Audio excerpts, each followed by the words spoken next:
morning, ladies and gentlemen. Allow me to ride on the protocols already established and riding on the African culture of storytelling.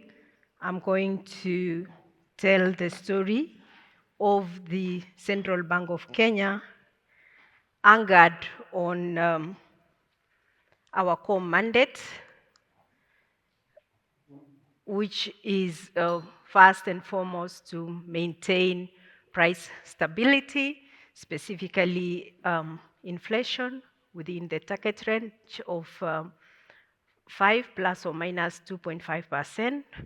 I'm also going to tell you how we also maintaining financial sector stability and primarily how we have had to increase our forex reserves because of a strong external sector. I'll start off by highlighting that on the 10th of February, the Monetary Policy Committee of the Central Bank of Kenya reduced the central bank rate by 25 basis points to 8.75%. This was just to continue with the easing cycle, and specifically, this was the 10th cut that the CBK had undertaken. And this was informed by the fact that inflation has been below the midpoint of around 4.4%. We've also had our exchange rate stable for the last 2 years, $1 to around Kenya shilling 129. And the committee noted that there were no risks to inflation in the near term.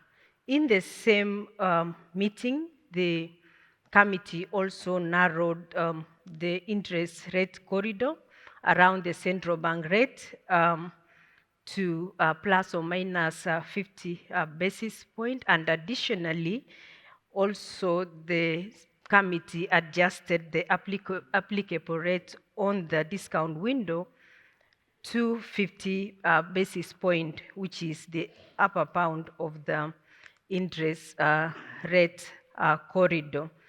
And as I said, that the decisions were because of inflation, which has remained within the midpoint rate, and also noting that the average lending rates in the domestic market continue to decline, though not at the rate at which we would have wanted the same to decline, because we like at least the lending rates to decline at the same rate in which the policy rate is declining, to enable credit to private sector to also pick up, and hence it will mean that we will be able to see a robust economic growth.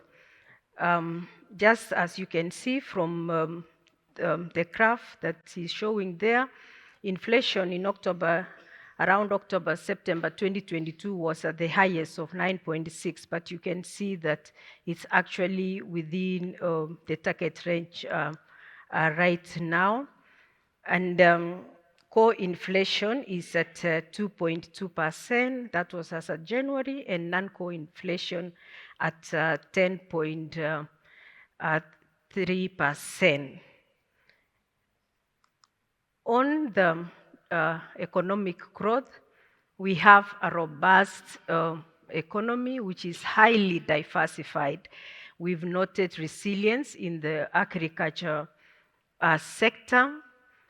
And for 2025, we expect our economic growth to grow at 5.0%, while for 2026, we expect the growth to be at 5.5% and 5.6% in 2027. You will note that that is actually above the sub-Saharan African average and also above the global average.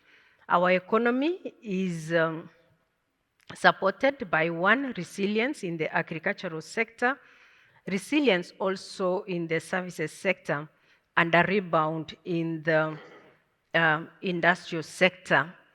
Early last year, our construction sector had actually contracted, but because of the government having started to pay pending bills, specifically in the roads project, the construction sector has rebounded, and we expect that to sustain the same growth levels of about 6.7%, 6.9% this year and next year. Out of the monetary policy reforms that we have undertaken at the Central Bank of Kenya, the CBR rate and the overnight rate actually track each other very closely. And this has enabled us to have transmission, and I would say efficient transmission of monetary policy, which is good for us, especially at the Central Bank of Kenya. We have also noted that the short-term interest rates and the commercial banks' lending rates have continued to decline in line with the reductions in the central bank rate. We now, as of January, had the lending rates at 14.8%, while the deposit rates were at 7.0%. And because of that, we have also noted that credit to private sector has continued to grow from actually a contraction of 2.9% in January to currently at January 2025 to currently at 6.4%. And noting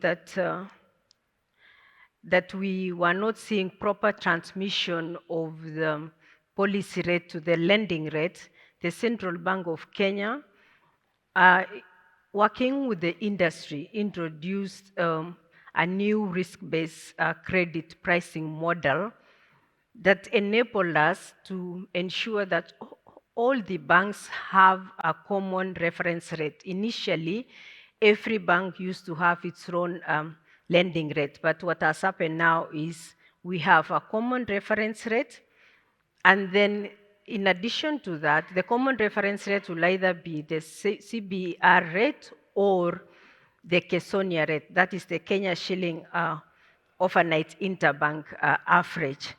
Then the specific bank will then, and for every lender, will add a component K, which is made up of either one, the operating expenses, return on shareholders, borrower's credit risk premium, and other relevant costs. The aim of this new risk-based lending model is to enhance transparency and also to increase efficiency in transmission of the monetary policy rate. It is going to come into full effect in March this year, and that's when we'll start seeing how things are going to work out. In wrap up, and because I've been asked to do so, the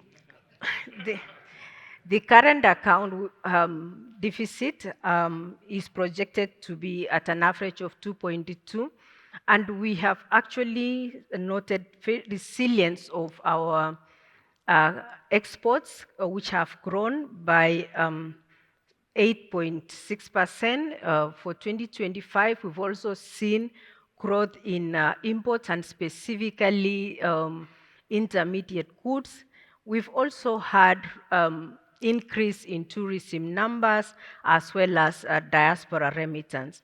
And because of the strong external sector, we have been able to build our forex reserves to the levels of 12.6 billion currently, which is around 5.5 months of imports cover. And this has actually led to increased and positive investor sentiment. In addition to that, we have introduced the electronic matching system, which also makes our interbank forex transactions to be transacted in a very transparent manner, and it has actually led to one of the factors that has led to stability in the currency. We also introduced the DAO CSD, which has transformed our financial markets as well as enhanced operational efficiency and expansion of digital access, especially to many Kenyans. So this is one other platform that has increased financial inclusion. Lastly, I would like to say that in the Central Bank of Kenya, we have been able to maintain and achieve macroeconomic stability amid multiple challenges, and this is showing up, especially when you look at the graph that is up there. In earlier on, you could see that our exchange rate actually had depreciated for a while, but you can see where we are now. We are in a very good space, and we will continue to make sure that we maintain that, and more importantly, that because of the macroeconomic stability and confidence in our economy, that our country was recently upgraded by Moody's, and we have seen a lot of investors who are coming up, a lot of interest in Kenya, and we are also here to ask more investors to come and engage with us so that you can understand us better. Thank you for your time.